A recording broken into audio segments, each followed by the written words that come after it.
Assalamualaikum warahmatullahi wabarakatuh. Perkenalkan, nama saya Anjas Didi Pramudia, NIM 0320011159. Di sini saya akan membawakan materi IPS kelas tinggi yang bertemakan peta dan komponennya. Untuk mempersingkat waktu, kita langsung saja masuk ke materinya. Pernahkah adik-adik sekalian melihat peta atau atlas? Pasti pernah kan? Peta terlihat seperti lekukan garis dan gambaran yang rumit. Peta merupakan gambaran permukaan wilayah bumi yang dibuat di atas suatu media seperti kertas, papan, dan sebagainya, dengan bentuk yang diperkecil dengan menggunakan skala. Sedangkan ada dua jenis peta, yaitu peta umum dan peta khusus. Peta umum sendiri adalah suatu peta yang dipakai untuk menggambarkan permukaan bumi atau gambaran yang bersifat umum pada suatu wilayah tertentu. Sedangkan pada peta khusus adalah peta yang menggambarkan keadaan khusus suatu daerah atau wilayah dengan maksud sesuai dengan keperluan. Misalnya untuk mengetahui jumlah kepadatan penduduk, keadaan flora dan fauna, iklim, industri, dan lain-lain. Sedangkan atlas merupakan kumpulan peta yang dibuat dalam bentuk buku. Salah satu contohnya, jika kita ingin tahu secara jelas letak kota Bantul, maka kalian harus mempelajari peta Provinsi Daerah Istimewa Yogyakarta. Pada peta terdapat komponen yang berupa judul, skala, jaring-jaring peta, mata angin, legenda, daftar isi, dan indeks. Komponen peta dapat dimanfaatkan untuk membaca dan menggambar peta. Selain itu, komponen peta yang berupa skala dapat digunakan untuk menghitung jarak sesungguhnya dengan cara mengalihkan skala peta dengan jarak pada peta. Setiap komponen pada peta mempunyai manfaat dan kegunaan masing-masing, sehingga diharapkan peta mempunyai semua komponen tersebut.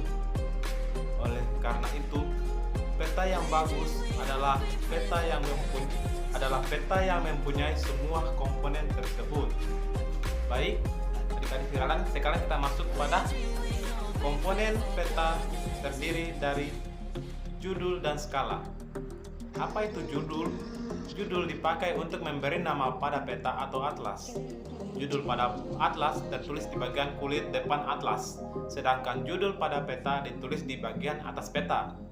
Skala untuk menggambarkan keadaan suatu permukaan bumi, maka ukuran yang sebenarnya diperkecil.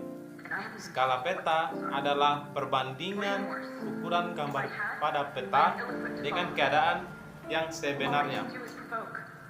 Ukuran peta di Indonesia biasanya dinyatakan dalam satuan cm, sedang ukuran yang sesungguhnya dinyatakan dalam satuan kilometer.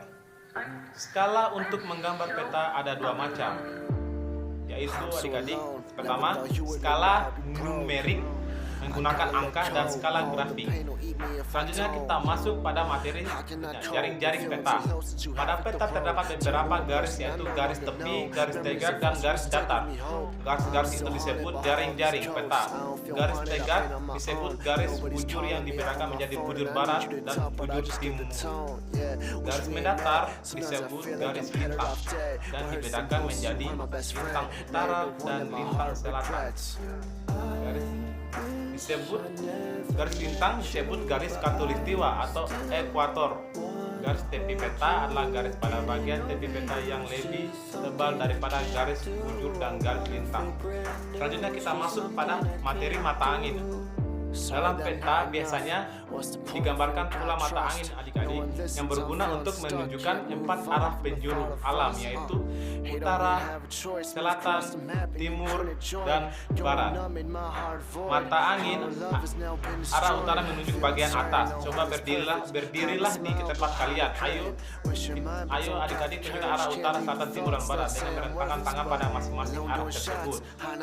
Selain itu, pada atlas juga terdapat adalah daftar isi yang memuat beberapa keterangan, judul peta beserta nomor halaman. Pada atlas, daftar isi berguna untuk mempercepat pencarian pada peta pada atlas.